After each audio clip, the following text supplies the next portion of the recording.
Strandbeest. Strandbeest. The fuck is that? A walking skeleton that's powered only by the wind, created by Dutch inventor Theo Janssen. There are no motors and no electronics, and they are made of the weirdest materials. Tape and glue and snot and screws, and gets that force to transfer is really thrilling to me. I mean, now it's on The Simpsons. The Strandbeest. Is this science or garbage? Dutch art. But how do they actually work? And why did he build them? Well, it all started 34 years ago. I promised myself to spend 1 year on the tubes. That was in 1990. That got totally out of hand. A little.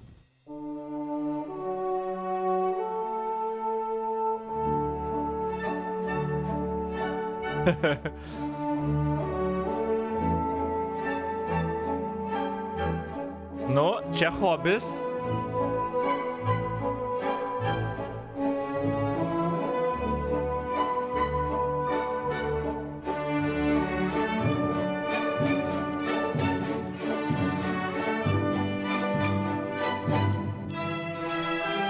Kokios aplikacijos šito gali būti? Aš dabar galvoju, kažkur liktais, blemba, ar medicinoj, ar kur, blemba, kažkur prisimenu buvo problema tokia, kad, nu, neina naviguoti tiesiog, nu, kad reikia tam tikrą navigaciją turėti, bet, nu, ratai, pavyzdžiui, netinka. Ir ten tada pradėjo išradinėti visokius būdus, kaip, pavyzdžiui, ten, nu, galima kažkaip, įdomu, kokios būtų aplikacijos, nes aš kažkaip įsivaizduoju, čia Veritasium kanale. Aš asiuminu, kad tas, nu, žinios, kurias čia ir atrado ir įėjo į evoliuciją šito dalyko, gali būti naudojamas paskui dar ir kitur. Nes čia panašu, kad labai, nežinau, nu, tokia mechanika, bet ne mechanika, nežinau, net kaip pavadinta, kad tie principai gali būti panaudojami daug daugiau negu tik šitam.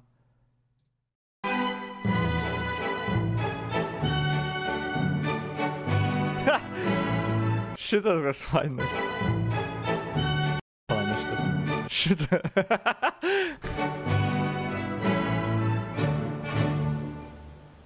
Now, Janssen's thinking bigger. Mine clearing I hope that these animals can survive all the circumstances here on the beach, like the storms and the water and the sand. Hopefully at the end of my life, it's that far and that they can live on their own as they are here.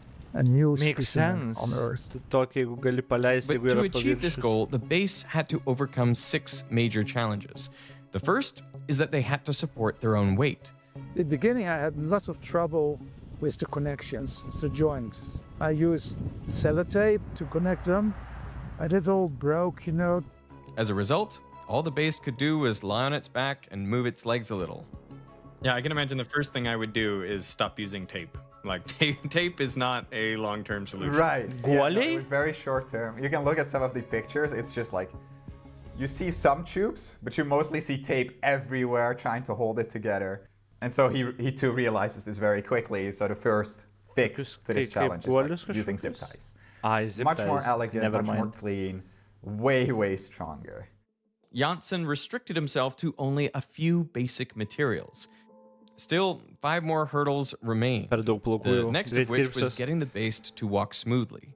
To do this, Janssen realized that the path traced out by their foot as it moves is extremely important, because if that's wonky and all over the place, the base will likely lose its balance. But if instead it traces out a mostly flat surface along the bottom, well, then the base could keep its balance and walk properly.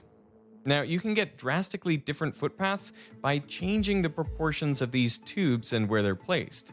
Some footpaths might be wonky, others a bit flat, or just about anything in between. But how do you find the right one? That's what Janssen wanted to find out. So in 1990, he wrote a computer program that could compute...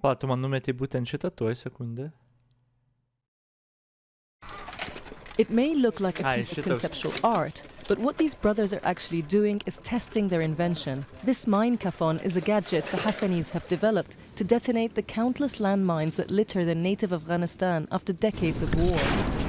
The kafon, short for kafondan, which in Dari means something which explodes, is made out of 150 bamboo sticks and other biodegradable materials. These discs, they are meant to catch the wind from inside and also outside.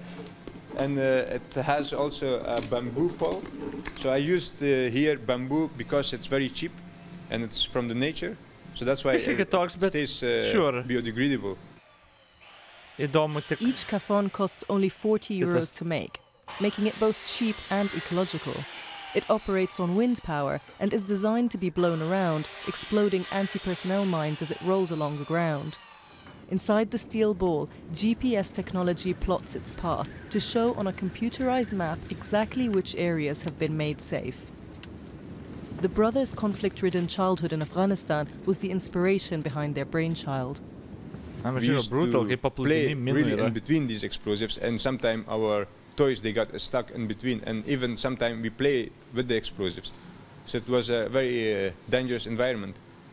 And now, according to Handicap International, 12 Daoud was 14 when he fled the industrial type state about their invention and potentially saved thousands of lives. Okay, čia jo, biškai kitoks, bet gal toks pritaikymas irgi, tik aš nežinau, ant kokių paviršių čia jisai galėtų tipo judėti.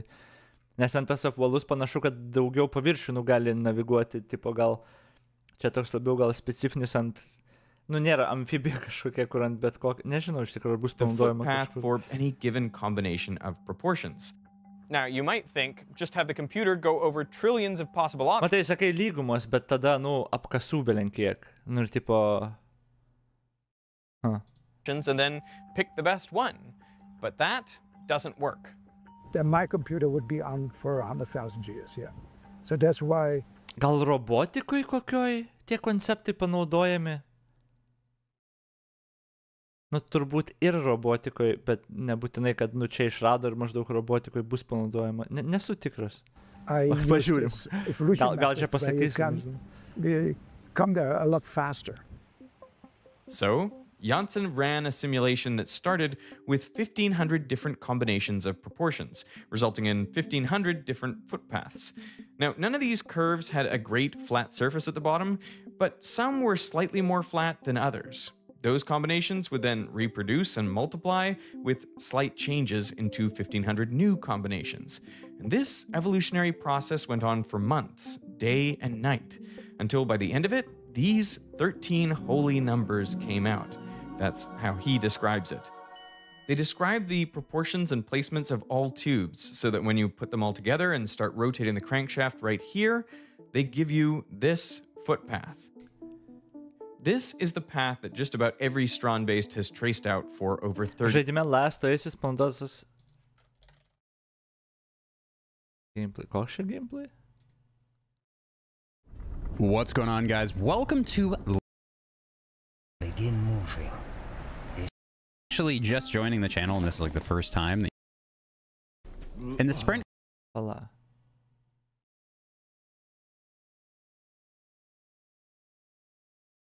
Nežinau, kaip man čia kažkur thumbnail tipo gal.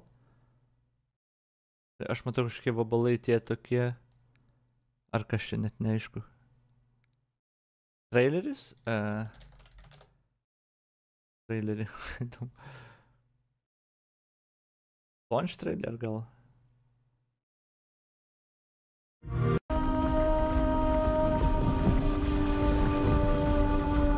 Kaip transportacijos forma maždaug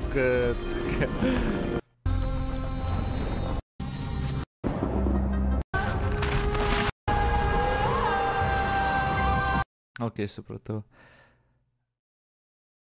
Čia matyti? I'm stuck in the gears. Kiek low FPS. O, wow, traileris daug geriau atrodė. Tu pirma, kodėl taip lagina? O, dieve, ne. Oh my fucking god, kodėl lagina taip gerai, žimtaliu. 30 years. If you then connect different legs together, where each leg is out of phase of the others by 120 degrees, then you get this continuous, smooth walk. And those 13 holy numbers, well, I guess you could see that as the genetic code of the Strandbeests. And the reason you offset them by 120 degrees is so that there's always feet that are in contact with the ground, which gives you this smooth ride And getting this right is important. In 2016, my friend and original Mythbuster, Adam Savage, built his own pedal-powered Strandbeest. I found the movement of his robots so compelling because it felt like looking at a different kind of nature. There's a tremendous amount of force on the axle, and that he builds all this stuff with like tape and glue and snot and screws and gets that force to transfer is really thrilling to me. To be honest, when I built one at the Exploratorium in their parking lot over 3 days, and for 2 days I was getting it wrong. Adam tried all kinds of fixes to get it to walk, but without success. But I remember building the Strandbeest and hearing this guy talking about something I was getting wrong, and I'm tuning him out, tuning him out, tuning him out. And then at 4 o'clock between days 2 and 3, 4 o'clock in the morning, I woke up and I was like, oh, that guy's right. And he saw it on the invitation to the build. He saw that I had missed in my translation of a drawing. I had missed one of the linkages, and that I had this length of the center triangle linkage off, and I needed to push it out. And it was like night and day. I came in, fixed that thing, cut out all the way up the middle of this metal bot, extended everything by 1 inch, and all of a sudden it just walked. It was like, when you get it right, that thing just moves. Yes, yes! Woo, woo. Oh, wow, what the fuck? Did you ever give that guy a heads up and be like, hey, yeah? I did, but not till the end of the day. Okay. I didn't want to give him the satisfaction while I was still working. That's my ego. But Adam's Beest lived in an exhibition. Janssen's Beast, on the other hand, spend the entire summer on the beach, where they're exposed to the elements. So all the remaining hurdles are about surviving and conquering their natural habitat. One major challenge is dealing with sand. And the sand is very fluffy, so it's very easy for them to get stuck, especially if it's a stick. It would just bury itself in, and then it cannot move, so it can't survive. To prevent this from happening, the Beast's evolved feet specifically adapted to the beach. What you can immediately see is that it's not just a stick that's poking into the ground. Instead, you've got this large sort of surface area. Then it's much easier for it to stay on top of the sand. But they also fulfill a less obvious function. You've got these wires here, and what this does, together with the larger surface area, is it provides a lot more contact time where the foot is basically in touch with the ground. So when this foot is in touch with the ground, it can get taken over by another and taken over by another. And as a result, you get this very smooth ride, which is what you're looking for to save the structure of the Strandbeest and not put too much pressure on it. Because I built one with tennis shoes. Teo explained to me that having a couple of inches of play in the linkage between the final ankle and the tennis shoe was mission critical to allow that foot to stay in place while the linkage got the other foot up and ready to drop. And that's apparently how our walking works, is, you know, it's not a straight like 1, 2, 3 like a robot. There is this swing. But the Beasts aren't always walking. I mean, sometimes they're tied up in the same place for days or weeks. And then sand poses another major threat. If you leave a structure like this on the beach, you come back after 3 weeks and it's totally covered with sand. To avoid that, I thought maybe if they just lift up a little bit, the sand goes under there and they don't get buried.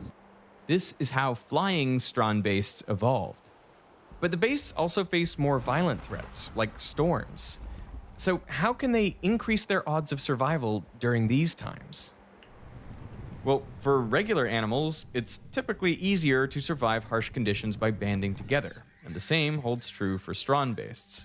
And the idea behind this animal was that they would survive the storm maybe better holding each other. Because if Wait, no way. Juos palieka ilgesniam laikui tiesiog. Kad jie išgyvent net stormą? No way. Va, čia skamba nerealistiškai. Jo vėjas ne iš tos pusės papučia. Ir jie turi turėti mechanizmą, kad atsisto... No. See an individual like over there. If you put it on the beach, it blows over very easy. Okay. So as an individual, they wouldn't survive. But as a group holding each other, they are stronger in strong winds. Okay. This also allows for a different type of Strandbeest. One that can be pulled. And the big idea is actually that this would be pulled by the other Strandbeests. Now, I asked Theo if I can pull it, and he said yes. So we can grab it right here. There are some hand markings. And then now I should be the motor, and this crawler should come behind me. So let's see. Oh man, this is cool. This is very cool. Walking a Strandbeest up a Dutch beach. What an epic job. Strandbeests are in a never-ending battle against the elements, but they can help each other by working together. Not too long ago, I was in an endless battle myself with spam callers and potassium to get started. I want to thank Incogni for sponsoring this part of the video, and now back to Strandbeests. But if too much wind is a problem, too little is as well. So right now you can actually see one of the current fatal flaws of the Strandbeests. They walk when there's wind, but as soon as the wind dies down, the animal basically dies down as well. And so this is one of the challenges that Theo is actually trying to solve right now. Ah, there it goes again. This is similar to a challenge that Life 2 has faced. See, you can't always rely on the currents of the wind or water to take you where you need to go. So what you want is to stock up on energy when it's plentiful and then use it later when you need it. So you need two things, a way to store energy and muscles that can use this stored energy. Now, to collect energy, you've got this sail, which is moved by the wind. And as it moves, it turns this crankshaft, which then pushes this piston here, and it can store pressurized air in this plastic bottle. Just like a bicycle pump. Do you know sort of what pressures it can go up to? It went up to 5 yesterday, so quite a pressure. Wow. Aš galvau, kitaip bus. Aš galvau, kokią nors, tarsi gumą užsuks ir tada, kai, nėra jėgos, jinai tada, laisvins, žinai, atgal varys. Šitaip storins kažkaip. Bet tiesiog pressure tokį surenka. Genijai, žmonės. They explode when there are 10 bars, yeah. Well, once I had a bottle and there was a piston in there, and it flew just next to my ear through the window on the back, so it broke the window. So that was quite a happening. Yeah. Wow, holy, that's lucky. That's a close call. So now that you have a way to store energy, you just need a way to use it. And if you connect the pressure with a pump like this jumps out. So you have a sort of muscle. A muscle is nothing but an object which becomes longer or shorter on commands. So we have pulling muscles, and the Strandbeest This has allowed some Strandbeests to crawl slightly, others to walk by pushing themselves along, and one to wag its tails. One thing you might notice is that with each challenge, the Strandbeests become more and more like real animals. It's as if their process is mimicking life and following a similar evolutionary pattern. And in a way, this is true, because they have to overcome many of the same challenges that animals have had to. And as life evolved... Čia primena tą visą temą, kaip gyvybė atrodytų, pavyzdžiui, kitoj planetoj kažkur, tipo kitur. Ir ten labai senai dar, jau kai mažas buvau, iš viso žiūrėdavau tas dokumentikas ir prisimenu visą laiką, tas akcentuojamas principas, kad gali visiškai kitaip atrodyti, nes, evoliucionuos kitoj aplinkoj. Galbūt toje aplinkoj, žinai, bus vėjo daugiau ten, ar panašiai, ar ten, arba iš vis nebus, bet, tipo, visai kitoj aplinkoj ir čia jo, gyvybės tai imitacija tos evoliucijos, bet jie kuria realiai naują kaip ir gyvybės formą, nes, tokia neegzistuoja, tipo, bet tie principai, ko reiktų, kad išgyventų, tipo, ir veikia, bet jeigu, pavyzdžiui, būtų ten, nežinau, žemėje kitokios sąlygos, ar smėlio nebūtų, ar ten būtų vien medžiai, žinai, ir tada turėtų visai kitą dizainą jau kurti, visiškai ne... Damn. It became more and more aware of its surroundings, and in at least one case, it became conscious and self-aware. But right now, there is still one big challenge the beasts have to overcome. because they are blind and deaf, they don't hear where the sea is. So imagine that you're blind and deaf, you can only feel around somehow. So one of the challenges that the Strandbeest run into is that they're walking along the water.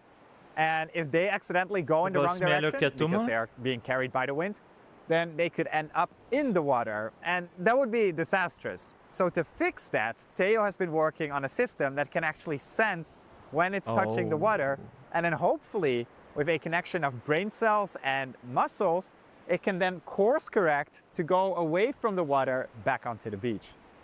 And of course, it's important to know that you're close to the sea, right? That's why I have a water feeler here. Well, great. Can you hold it here?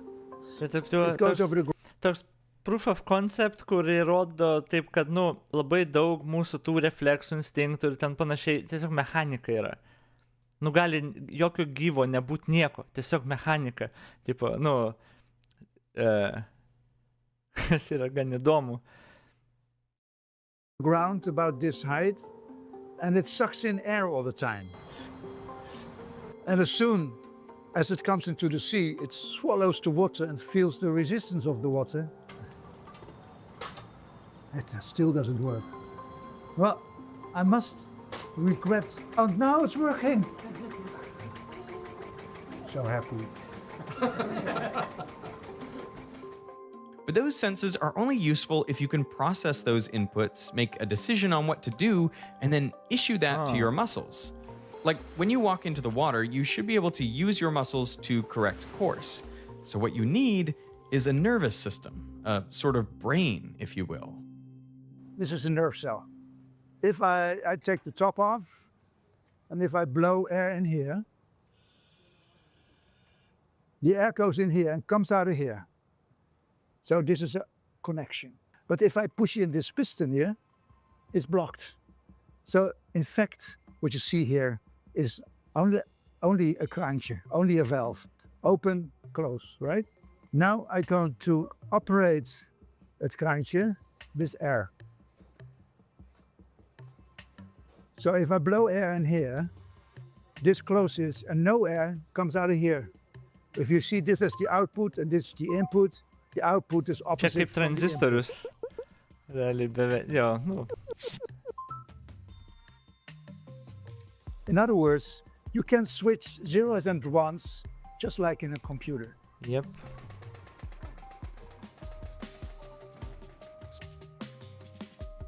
So what you see here is the beginning of the brain of the Strandbeest.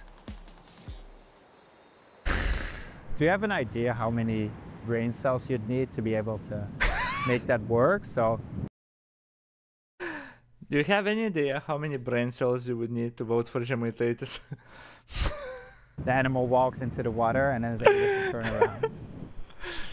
20, something like that. Ble, pas šitą bus daugiau brain cells negu pas socdemų balsuotojų, okay? Wow. Yeah.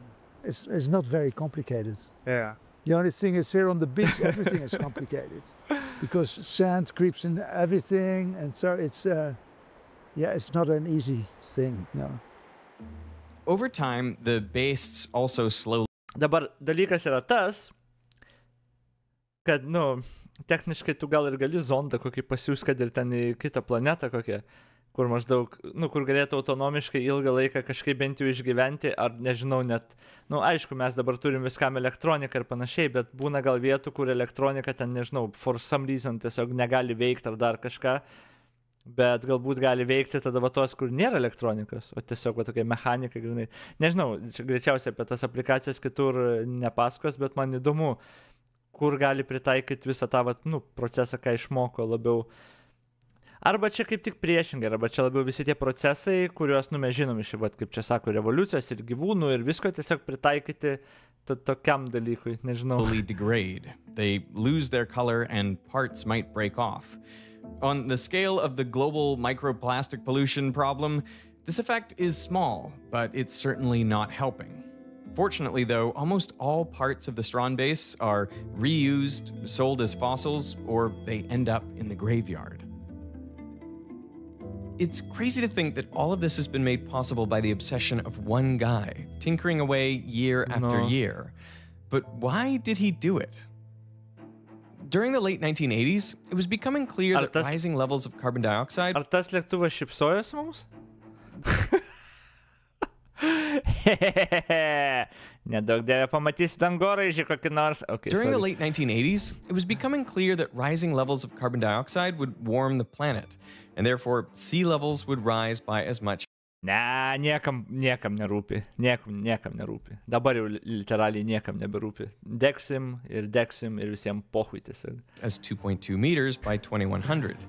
And about a third of Janssen's home country, the Netherlands, lies below the current sea level. So rising sea levels pose a clear and present threat. So Janssen came up with a solution. He imagined this sort of walking skeleton on the beach. It would be powered by the wind and it would kick up sand as it walked. Then this sand would blow to the dunes, heightening them and hence protecting the Netherlands from the rising sea levels. He published this idea in the Volkskrant and called these skeletons Strandbeests. I don't speak Dutch. Strandbeest. Is it the beach beast? Like, what is that? Yeah, perfect. It's the beach beast. This is such a wacky idea. I know. Visai kaip mano exa, What's ne? up with that? Theo Janssen. What started as an article in a newspaper turned into much more, to the point where it's basically defined Janssen's life. So you might ask, is it still really about protecting the Netherlands? And the answer is no, not really. It's about a much more human need that most of us have, the desire to be remembered after we're gone. I mean, it's ominous to imagine that we'll die and be forgotten someday, so a lot of us go to great lengths to avoid this by having kids, donating large sums of money to get a building named after you, or writing a book. These sorts of ideas. For Janssen, it's making Strandbeests. And when they fulfill their final goal of living independently on the beach, then he wrote, I can die with peace of mind. The only thing is, I don't have millions of years. That's the problem a bit. But maybe I can hypnotize some young people around here. There were some people who were really very nice and they helped me a lot. So I might be able to factor with this virus. Because people all over the world are actually using this as well. So like the virus is spreading in a way, or whatever you want to call it. Thousands of people all over the world are incorporating his 13 holy numbers into their own designs. From miniature Strandbeests to ones you can ride, to a walking bicycle. The genetic code of the beasts is spreading all over the world. That's pretty cool. He wants everyone to build one of these. But I don't think he's got any ulterior motive except that he likes seeing those things go. And when he makes them go, he has a set of rules and restrictions, but he doesn't place those same restrictions on anyone else. I think that's really beautiful. And who knows, perhaps one day they'll achieve that ultimate goal. A new species on Earth, roaming the world's beaches, kicking up sand all along, and maybe even protecting some coastlines from rising sea levels. Pretty cool. Dar vienas pretty cool Veritasium video. Nu, kokie nuostabus tie Veritasium video, nu. Čia buvo senesnis. Okay. Koks vakaras ilgas, kaip širdim man gelia.